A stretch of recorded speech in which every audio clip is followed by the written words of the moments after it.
everyone. My name is Kathryn Soley, and this is 1-800-CALL Kathryn. Today we have a special Halloween-themed episode, although none of our calls really have anything to do with Halloween. I don't even know what a Halloween-themed call would look like. But anyway, let's jump right in and let's hear from our first caller.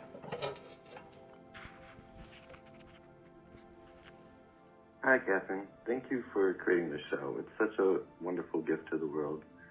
I'm especially loving all the new ambience you've created on your table floating in space. My question for you and your deck revolves around healing, both healing oneself and healing the harm one has done in the world. I recently had a difficult conversation with someone I hurt very deeply. We held space for the pain I caused her, and I hope I offered a sincere apology. Not that apologies instantly heal pain, but I hope it can be a beginning of the wound's closing.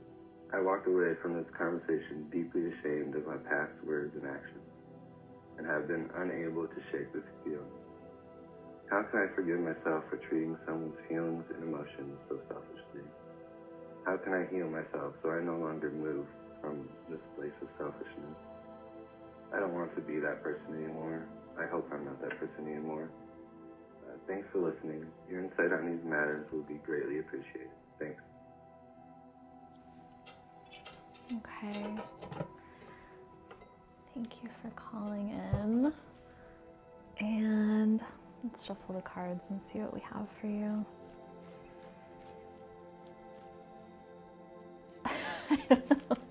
I don't know how much, if I should say anything about my outfit today. I feel actually pretty normal wearing this, but not that I don't wear costumes, really only on Halloween.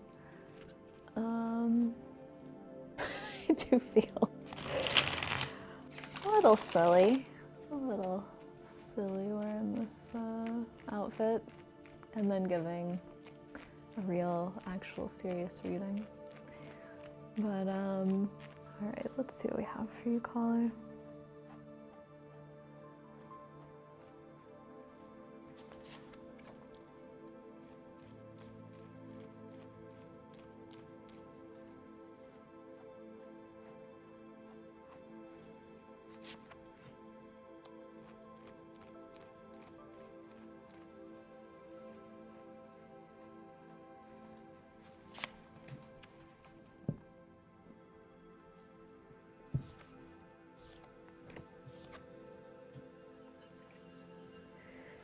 Okay, so we have the Seven of Wands, the Four of Pentacles, and the Emperor. Interesting.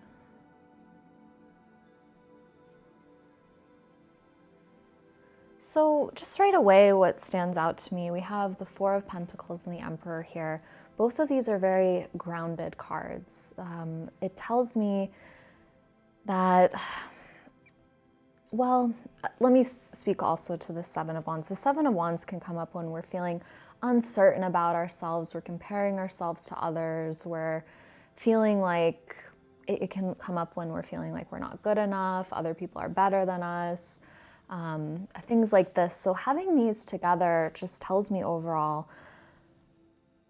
that there's something, and it's in your call there, you know, you're saying it, feeling deeply ashamed. That's a heavy thing to carry. I don't know, obviously, the circumstances of what happened. When I hear it, it's hard to evaluate, you know.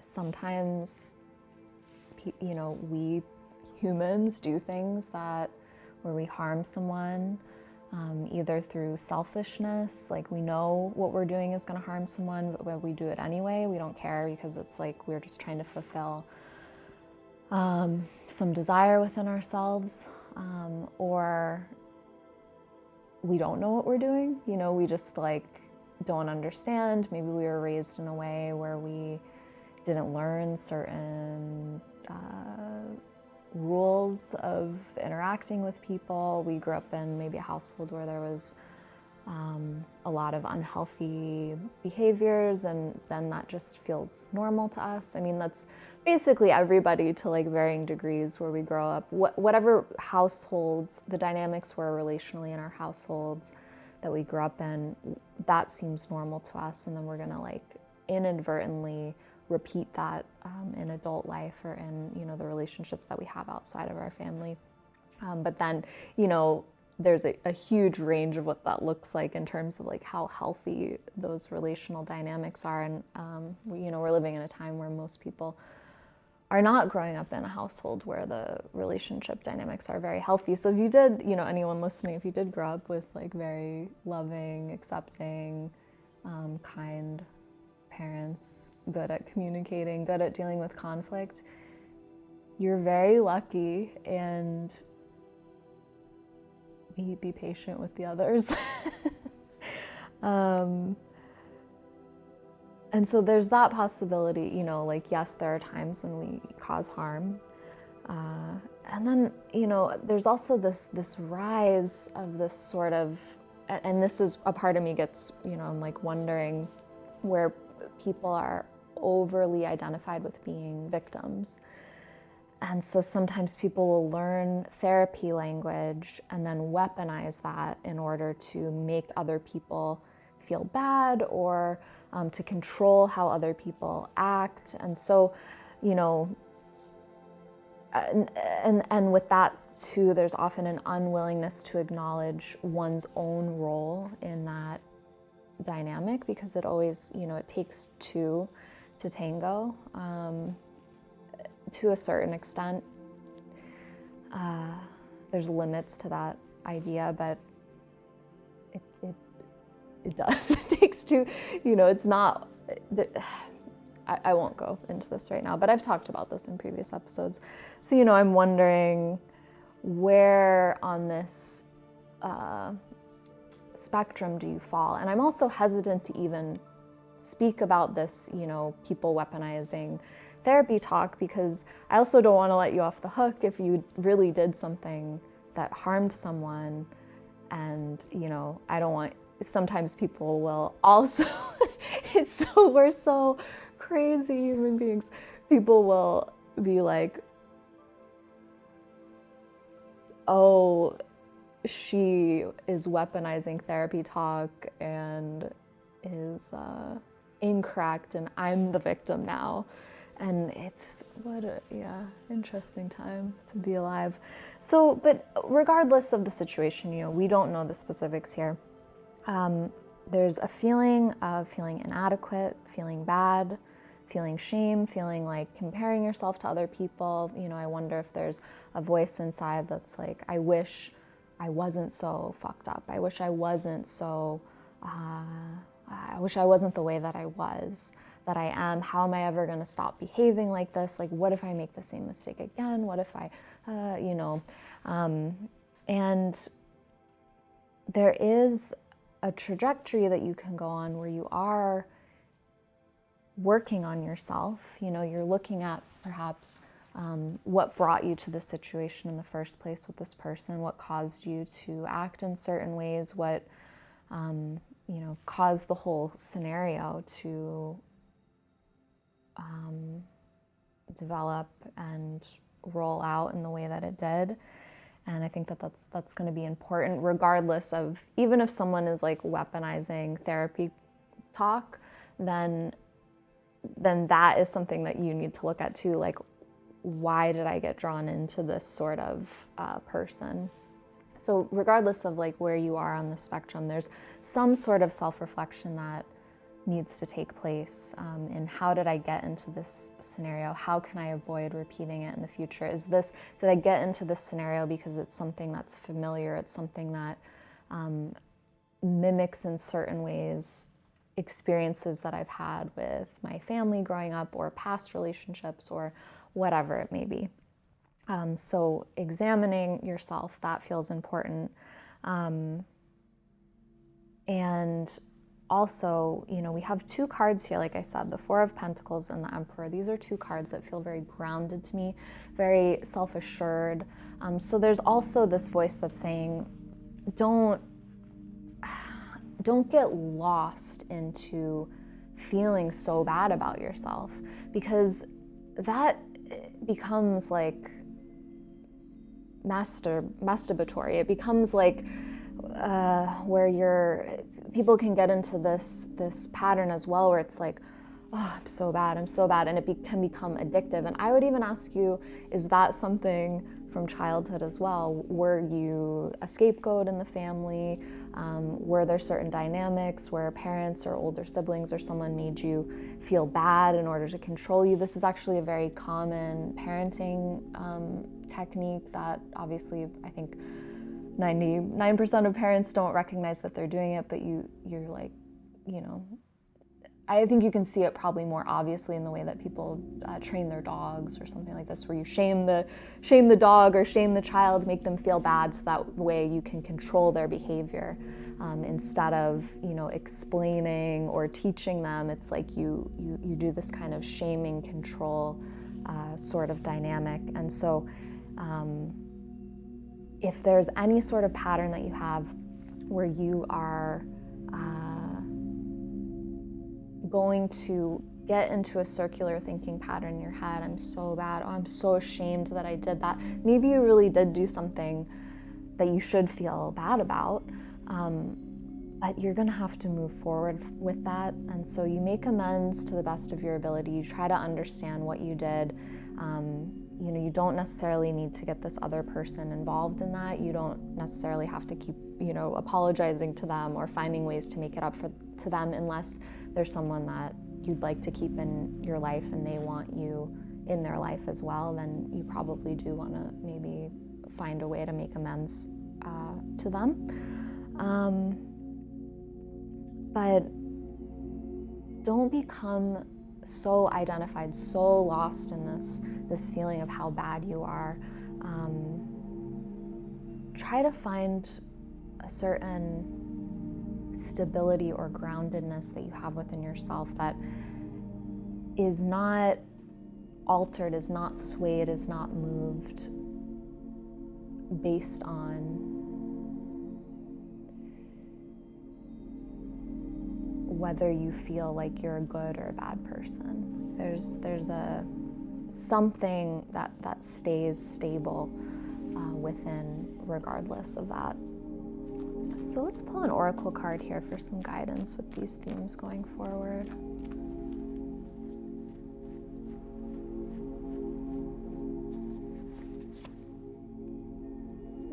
Okay, so we have Spirit.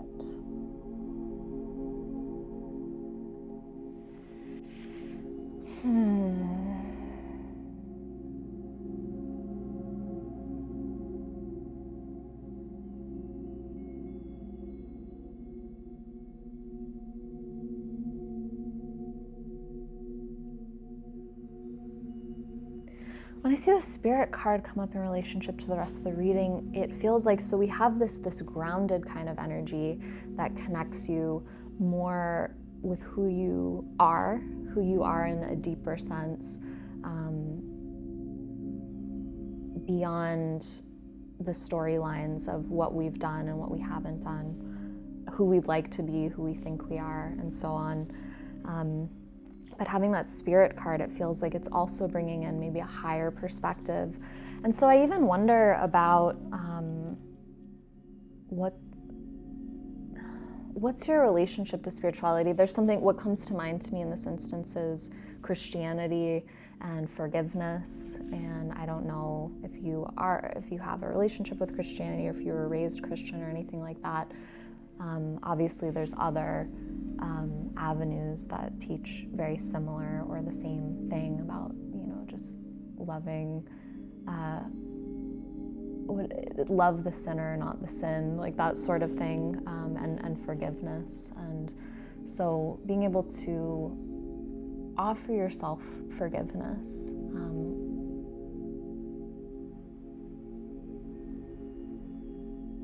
even if the person that you harmed does not forgive you. And again, you know, not letting yourself off the hook, like still looking at what did I do to get myself into this scenario? What caused me to act in this way?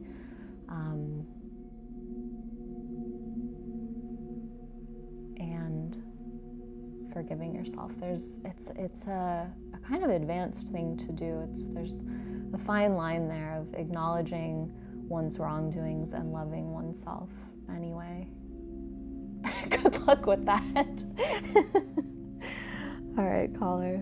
That's what I have for you. I hope that that's helpful.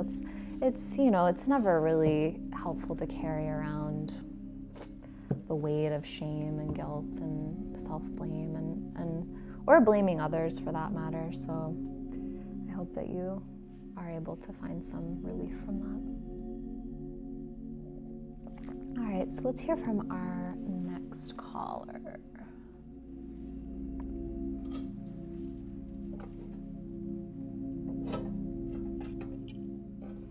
Hey, Kathryn. My name is Ren. I took a couple of levels of your poison plant class, and that was really impactful to me, so thank you for that work. My question is around self-trust. In my developmental years, I was taught not to trust myself for the benefit of others, and now it's very easy for me to be convinced not to believe myself. I'm curious if you have advice around self-trust. Thanks. Okay, thank you, Ren. I think I heard your name right, Ren. Self-trust, okay. I feel like this is a pretty universal question, actually, because who wasn't taught to doubt their intuition in early life growing up? Or doubt what they feel, doubt what they know. I mean, even just looking at, for example, if you went to public school in the US, kids hated it. Most kids, hate going to school unless they are at some like special school, or there's certain aspects maybe they like about it, and it makes sense. You should hate it. Children aren't meant to sit down inside all day long learning the same boring things over and over again, memorizing what you're told to memorize, not learning how to think for yourself. Anyway, not to go on a tangent rant here, but then you're conditioned to be like, no, this is what you should be doing, this is good. But that's just one example of all the ways that we're taught to ignore our intuition, ignore what we know to be true, to deny ourselves. All right, let's see what we have for you, Ren.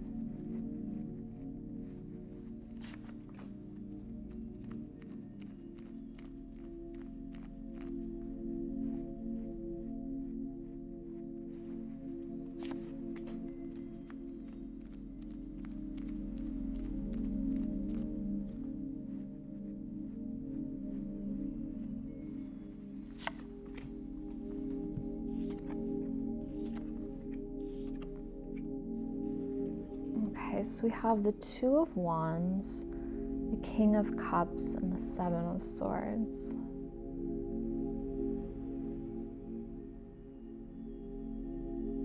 So when I see all these cards together, the Two of Wands, when I see the Two of Wands come up,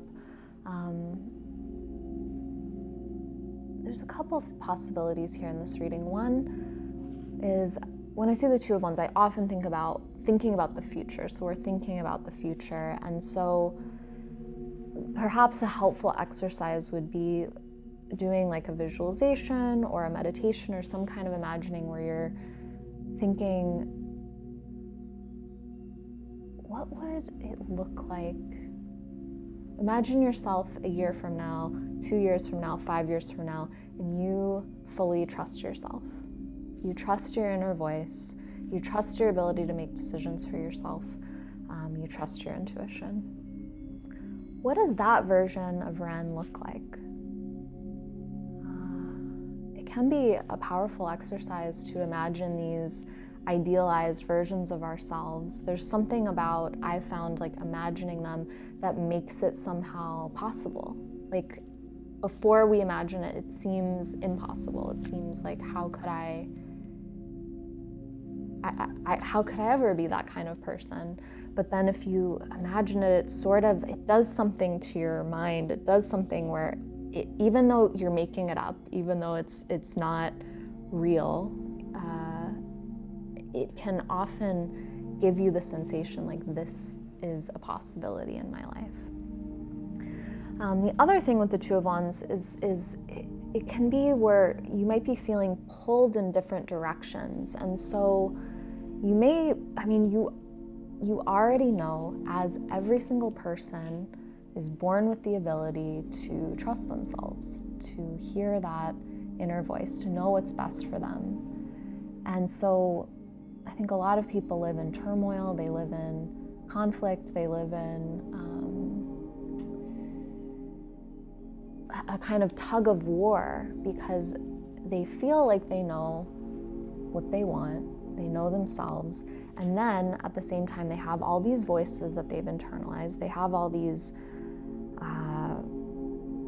fears that they're not going to live up to some ideal, or they're going to let someone down, or they're going to be inadequate, or they're going to be bad in some way if they don't go down this certain route. They're going to get canceled, they're going to get in trouble, they're going to die alone, they're, whatever sort of fears that we have. And so, it's like a kind of stereotypical example might be someone who's a born musician. They're like amazing, they play the guitar beautifully, and they want to write songs, and they have all this like passion for music, but they get it put in their head early on, you're gonna die. You're gonna die a starving musician, you're not gonna make it. When someone's saying that, what they're saying is that the only purpose of life is to make money. So that person may internalize that and then be like, okay, well, I'm gonna be an accountant. They become an accountant, they hate their lives, they become an alcoholic, they marry someone that they don't really enjoy because it's safe. Again, they're like, okay, this is the safe choice. And they have a miserable life. And maybe they have a wake-up call when they're like 45, and then they, divorce their wife and go move to Mexico and start playing guitar and some mariachi band or something, I don't know. So that might be a good, but there's so much like suffering in that along the way, maybe they do make it out at some point, but anyway, so that's maybe an exaggerated version, but we all have kind of versions of this where we know what we want, but we are fighting against familial conditioning, we're fighting against religious conditioning, we're fighting against the overculture conditioning, political ideas, all social ideologies, all of these different things that are like rummaging around in the head,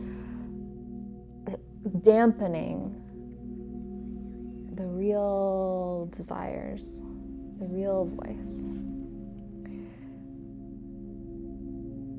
The more that you can notice that real you, the more that those other implanted fears and desires you can hear them more clearly. And they won't even have an effect so much after a while. If you learn to keep trusting that intuition, keep trusting that inner voice, even if you don't know how things are going to turn out,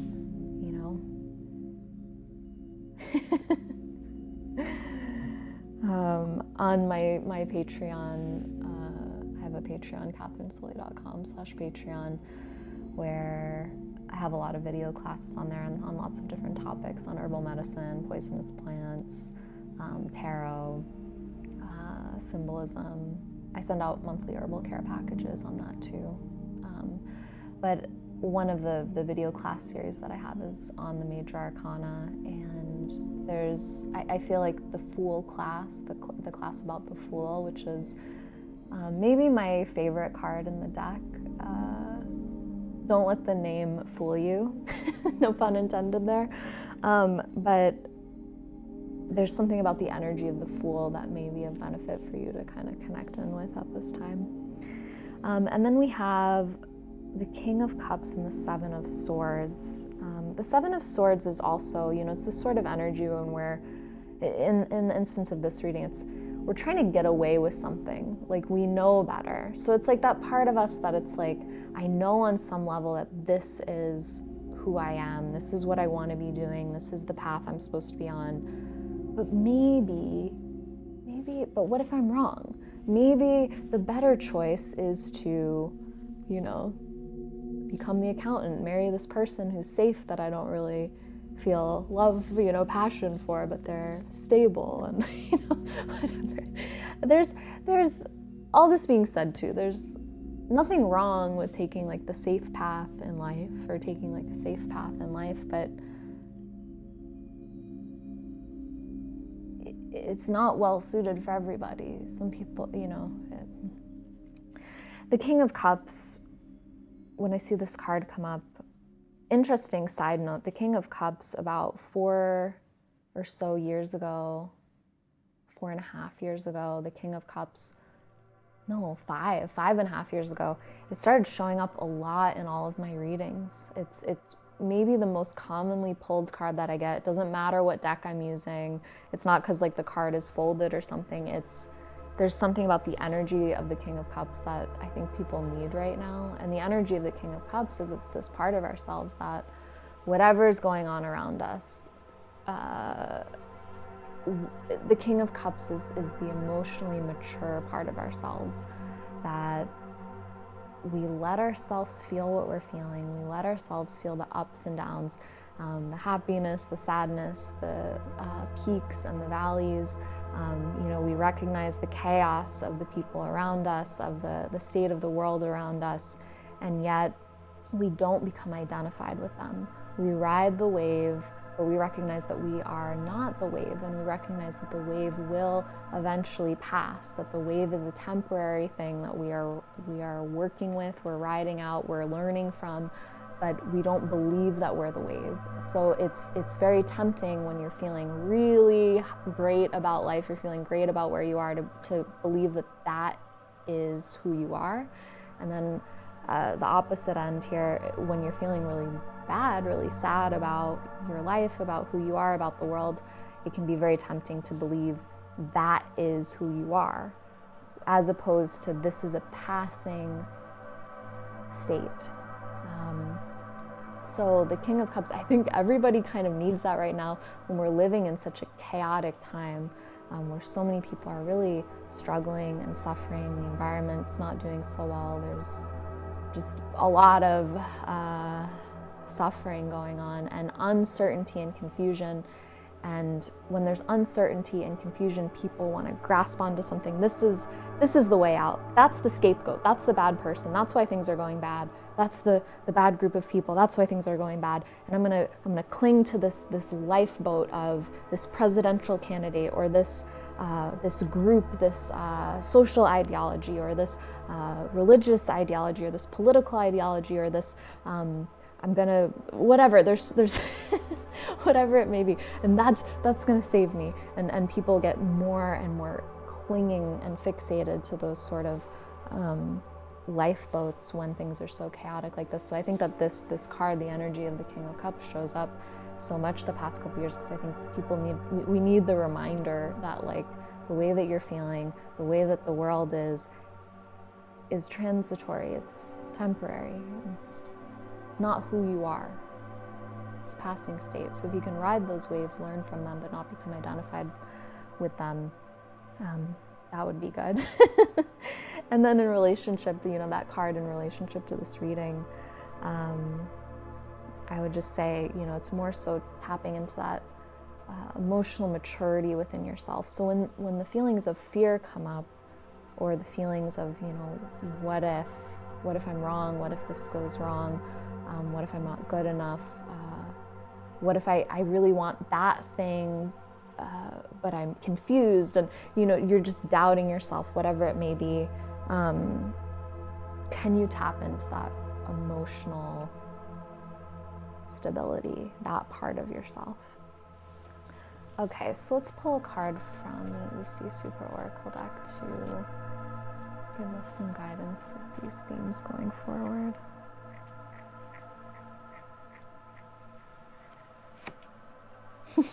Oh, perfect card. Okay, synchronicity. Perfect card.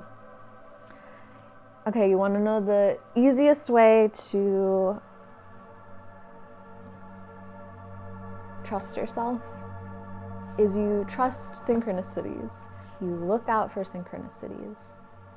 Just yesterday I was reading the famous story of that I've, read many times, but I was just reading it again about Carl Jung, and he was talking about he had a patient he was seeing in Germany, and she was talking about how she had a dream about an Egyptian scarab, and in her life at the time she was having difficulty. She was in a very, if I'm remembering correctly, like a material reductionist, like a more kind of having difficulty connecting with synchronicity, with the more spiritual side of life. And so she's telling Jung about this dream of the Egyptian scarab, and Jung hears this tapping on the window, and he goes over to the window and he finds this beetle that's like the closest thing to an Egyptian scarab that you could find in Germany, and he grabs the beetle and he shows it to her and he says, "Is this your scarab?" That's a great example of how that can show up in one's life. But we experience synchronicity every day if we're open to it and we notice it. I hear a lot of, in the classes that I teach, the Poisonous Plant Medicine course, I have another round of level 1 classes starting January 22nd. A level 2 of the courses will be starting February 22nd. But I hear from people all the time that they had some sort of experience where they saw a datura plant out in the wild, just fell in love with it. The next day they were talking to a friend, and the friend was like, "Oh, have you heard about this Poisonous Plant Medicine course? I'm taking this class. We were just talking about datura." Or they go on Instagram or something and they come across my profile and see the datura picture, and they're like, "Oh my God, this is this is what I was looking for." There's a book, a very popular book called The Celestine Prophecy, and it's really not it's not a great piece of literature. It's kind of written at like almost like a middle school reading level, which is probably why it was so popular in a certain way. But the story itself does such a good job of getting you into the mindset of synchronicity, and you can read the whole book in like a day or 2 or 3 days. It's a quick read, it's an easy read, but it gets you into this mindset of synchronicity. And so you may check out that book if you are interested in that, or read Jung. Read Jung's writing on synchronicity. Okay, all right, Ren. Well, I hope that this is helpful to you, and you'll find it. You'll trust yourself, no doubt. Just the fact that you're aware of it, that's really the first step. So, okay, let's hear from our last caller.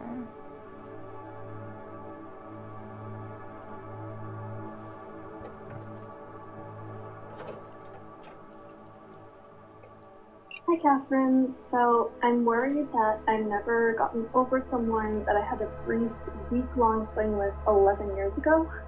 From the moment I met him, he felt so familiar. We had a really intense bond.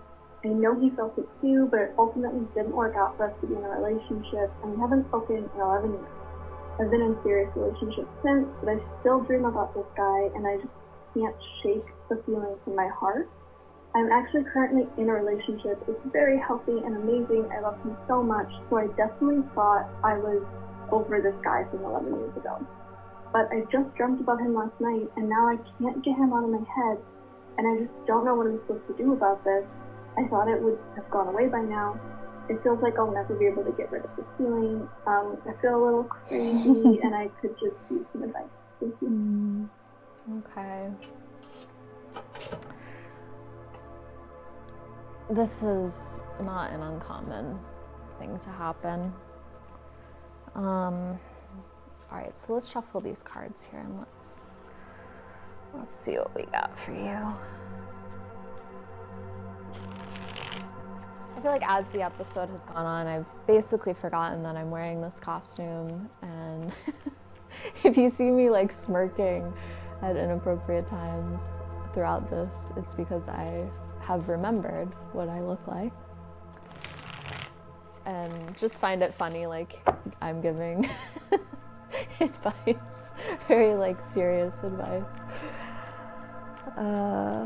It is I really love like dressing up for Halloween. Part of me like wants to do this for every episode, different costume. I'm not doing it. I won't. But maybe I'll do it here and there. Could be kind of fun. All right, let's see what we have for you, caller.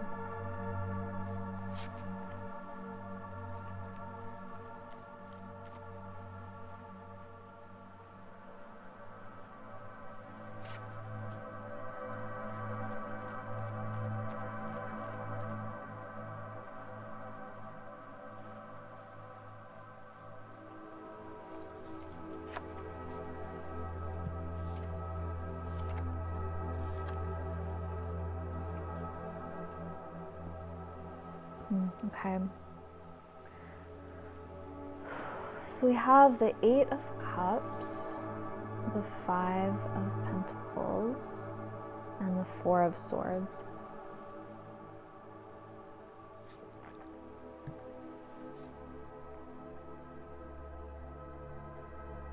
So when I see that 8 of Cups card come up, one of the main things that I associate with the 8 of Cups is an inwards journey. So the cups are related to our emotions and the way that we feel. And with the 8, there's something for me about how we're looking inwards for understanding in how we're feeling. And when I think about this card in relationship to your question, I mean, well, first of all, let me get out of the way Kathryn's thoughts. I try to separate Kathryn the person from Kathryn the reader, because a lot of times my Kathryn the person has different thoughts, and then when the cards come up, I'm like, oh, okay, there's something different is needed here. But my question or my curiosity about this is, I mean, 1 week being with someone, you don't know the person very well at all. And I wonder, what did you get from that 1 week with that person? Like, what did that person represent for you? What sort of qualities did he have? Did it feel like, a week is not enough time to recognize the problems of the person, the shortcomings of a person. So in a week, you just get to see like this, wow, what an amazing person. And then you don't really get triggered by their issues, And so I wonder, what does this person symbolize for you? What do they represent for you? Are they, was there a feeling of like, I was so happy when I was with them. I felt so safe when I was with them. They really understood me. Another kind of thought that I had too, listening to your call, is that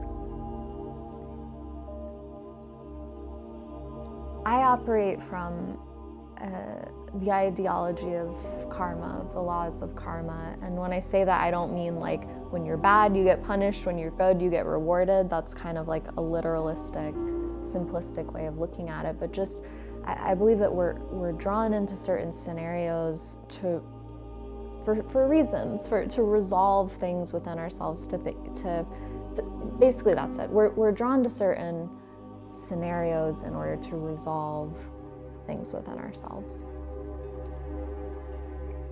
And so sometimes, I think that we can have these really intense karmic relationships that are very short. Sometimes something happens, you meet someone, someone says something to you walking down the street, and it's enough, in passing, and it's enough to change the trajectory of your life in some way or make you reflect on certain things.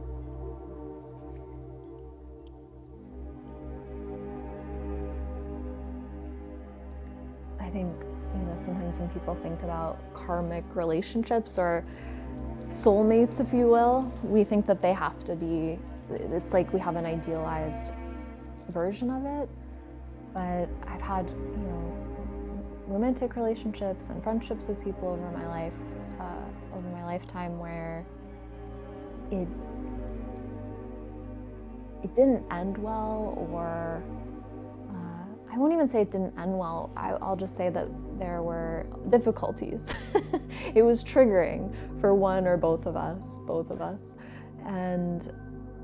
but it was very important and necessary for me to grow and learn something about myself.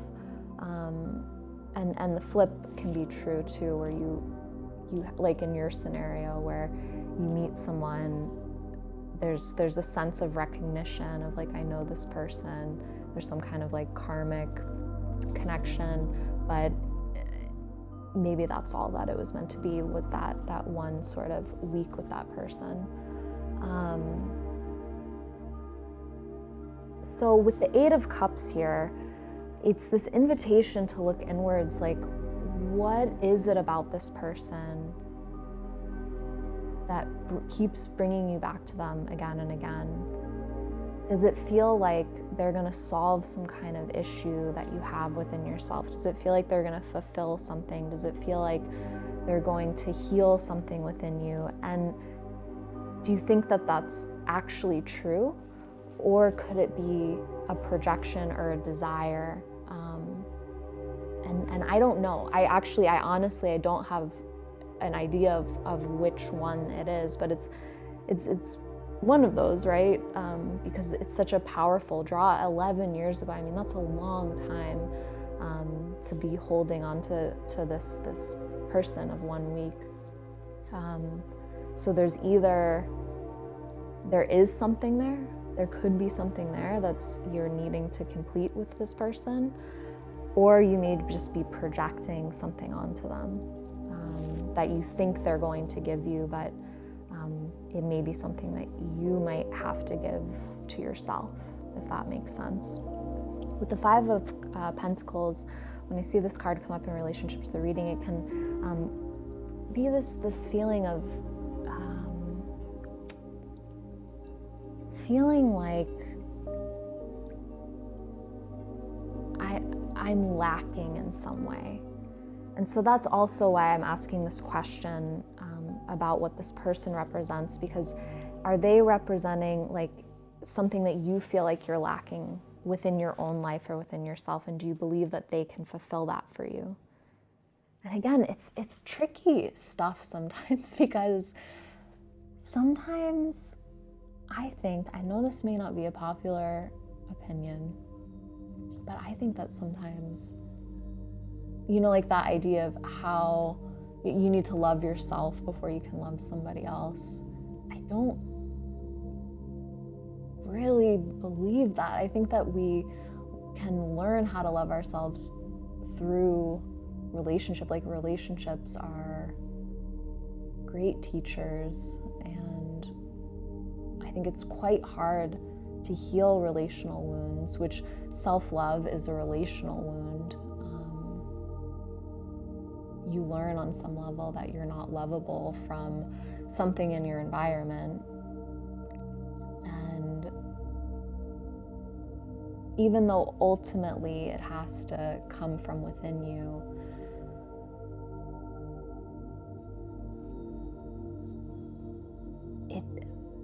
other people can help you get there. So I'm saying all this because I think it can be kind of tricky to be like, sometimes we do need something from someone, I think. Sometimes people come into our lives and they're there to teach us something, even not consciously. They don't know that they're teaching us the thing, but they're there to help us work with something, help us work through something.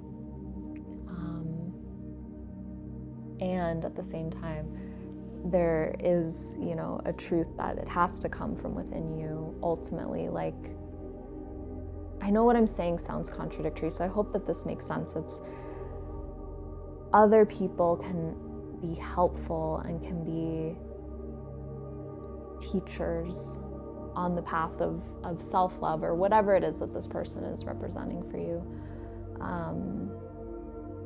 But ultimately, those feelings that we're looking for from outside, they have to come from within ourselves.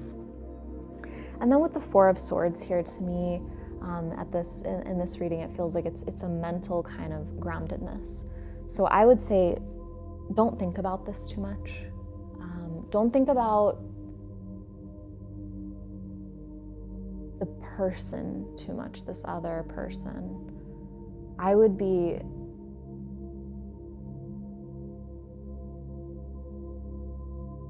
going more towards the feelings, if that makes sense. So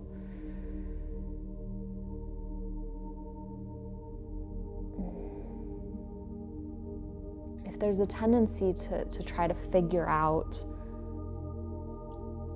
am I supposed to be with this person? What does this person represent? I also, you didn't say, I don't think that you said that I don't know if you still have contact with this person, that makes a difference too. Like if you haven't talked to this person at all in 11 years,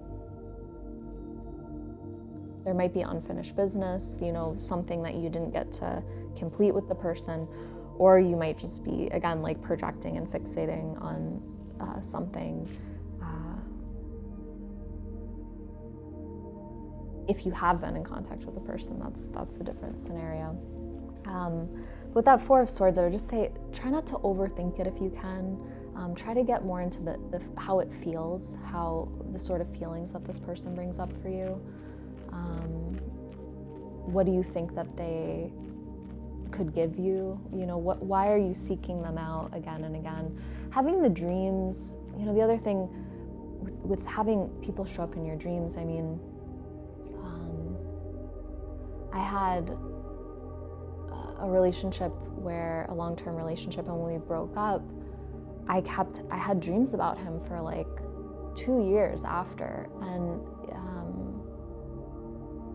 it felt like in the dreams what was happening was, because he ghosted me after we broke up, and then I wasn't able to get that sense of completion. I wasn't able to get that sense of closure with him. And so on some level, I was doing it in my own self, like in my waking life of, finding clarity and closure with that relationship within my own life.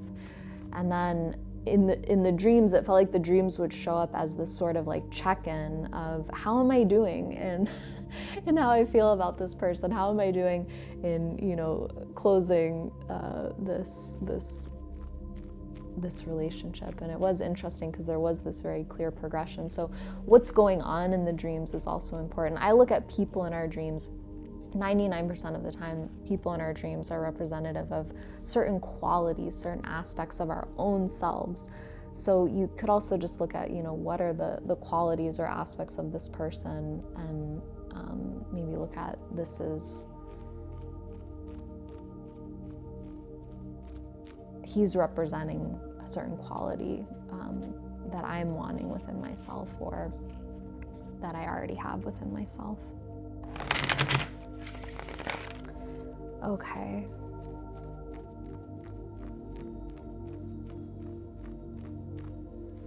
Let's pull an oracle card here for some guidance with these themes going forward. Okay. Interesting.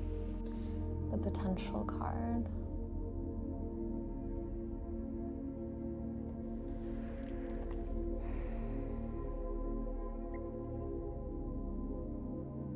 I'm gonna feel into this for a moment.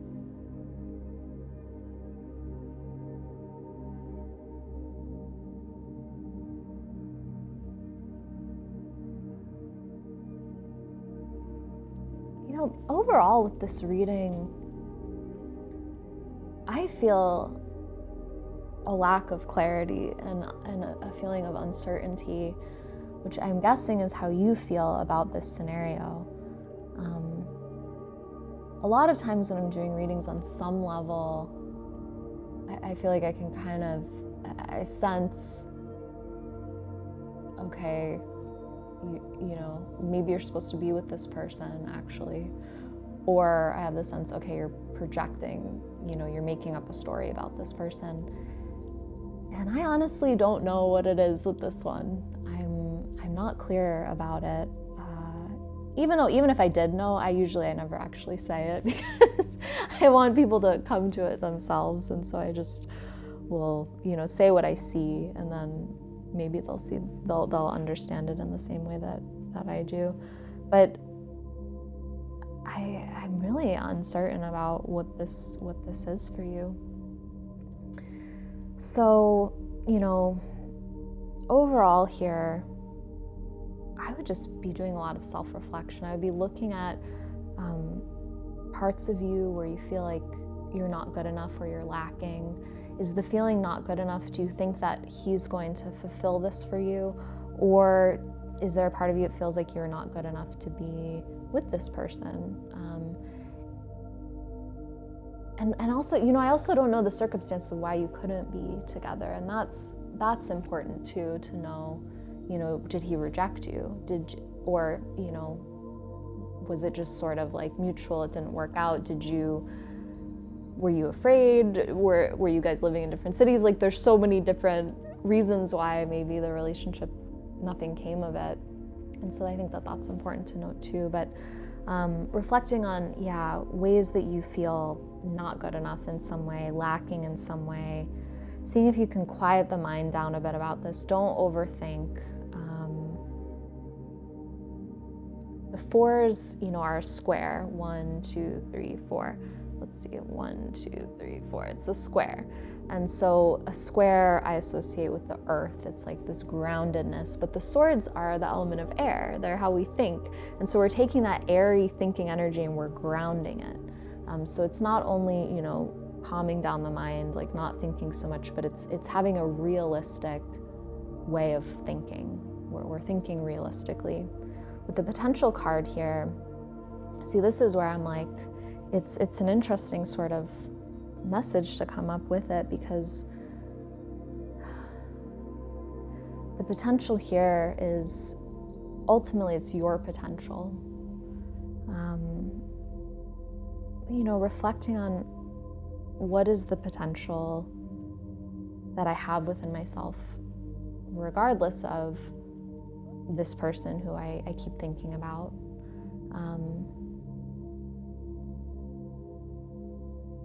What do I think I'm going to gain from this relationship? And it's hard, you know, to recognize that within ourselves, because most of the time we're not conscious of like, what do I think I'm going to get from the relationship? We just feel drawn to people. We just feel like, well, I just love them, or I feel like pulled to them, or they have a pull over me. But on some level, on like a more subtle, less conscious level, there's a feeling often you'll find of like, they're going to make me feel more beautiful, or they're going to make me feel smarter, or they're going to make me feel more lovable, or something like this. And then, you know, you say you're in a relationship with a healthy, amazing relationship with someone you love. So if you want to stay in that relationship, you got to let this other person go. You do. Imagine if it was reversed. Imagine if you found out that the person that you're in a relationship now had someone from 11 years ago that they were still like thinking about.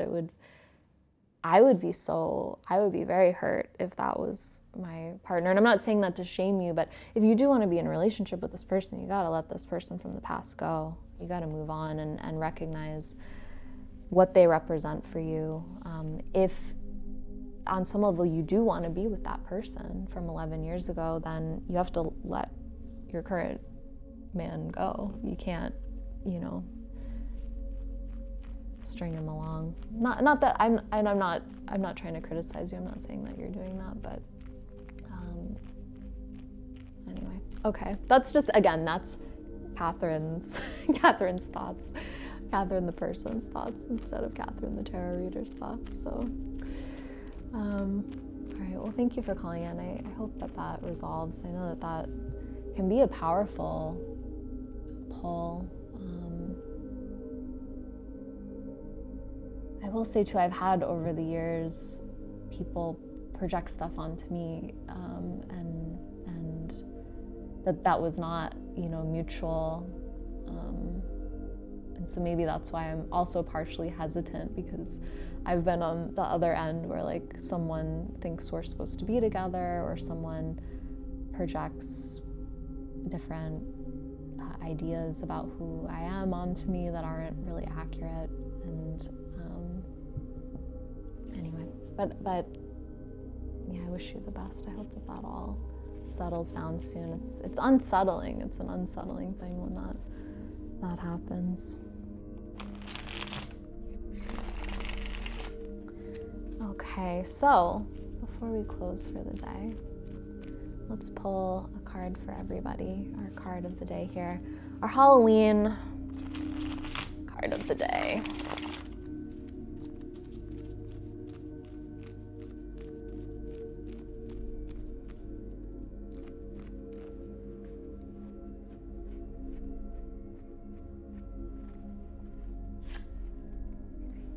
Oh, okay. Three of Cups.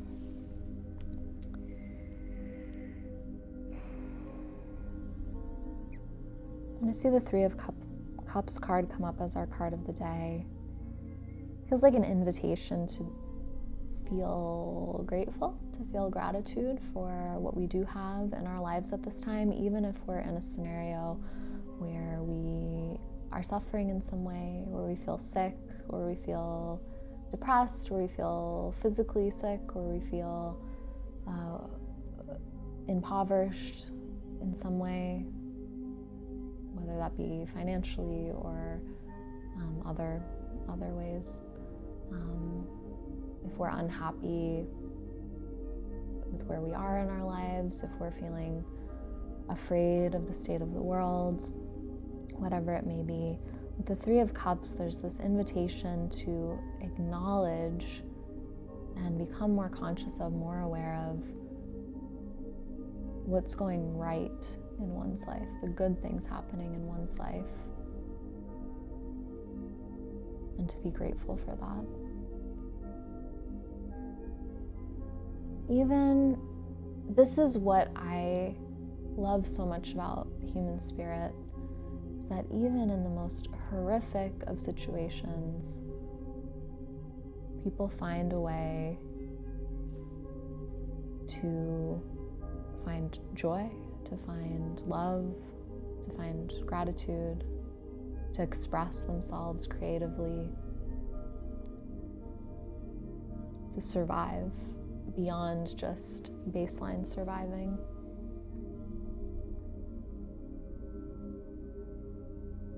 And I know that this sort of practice can be kind of, it can be done in a pretty like corny way, or a kind of silly or superficial way, but maybe today you just do a little gratitude practice. Maybe you make a mental list or a written list of all the things in your life that you're grateful for.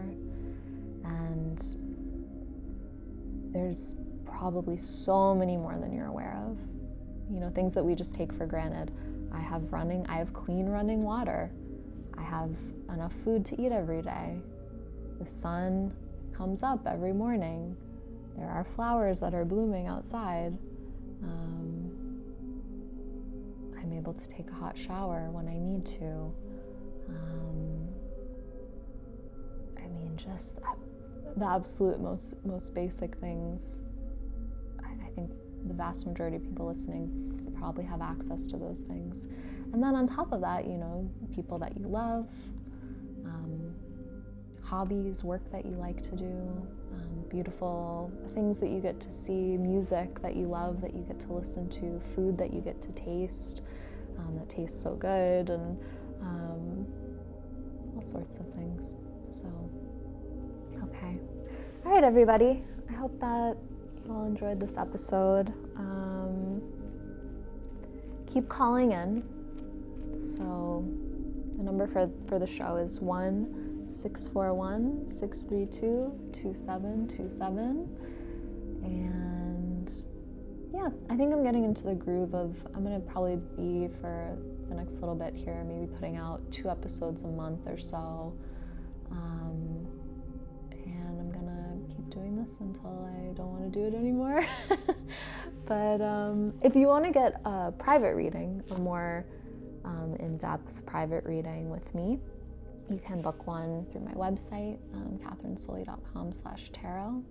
If you want to learn how to read tarot yourself, I have hours and hours. I have a vast library of classes on how to read tarot. There's maybe at this point 35 hours or more I have an Intro to Tarot series that's 4 parts. I have a series on the Major Arcana where there's a class on each card in the Major Arcana. I have classes on the suits, and I just put out a class recently. It's kind of hard to describe, but it's like different types of readings, like how to, a reading that's more literal that I don't think is very effective versus one that's more intuitive and symbolic, which I think is very effective. And all of those classes, every one of those classes, plus classes on herbalism, on poisonous plants, on some symbolism, on the Book of the Dead, tons, and overall there's like 90 plus video classes there on Patreon. $5, that's, you get all of those, and that's it. And on the Patreon as well, for $24 a month, there's an herbal care package where each month I send out usually a flower essence, but sometimes tinctures or salves and things like that. They get sent to your door. You get that herbal care package plus all the video classes.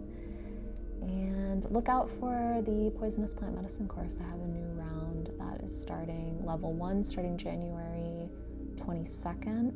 Is that right? Wait, it's January, I said January 22nd earlier, but I think it's January 7th. And then there's a level 2 starting February 22nd. So, okay, everybody.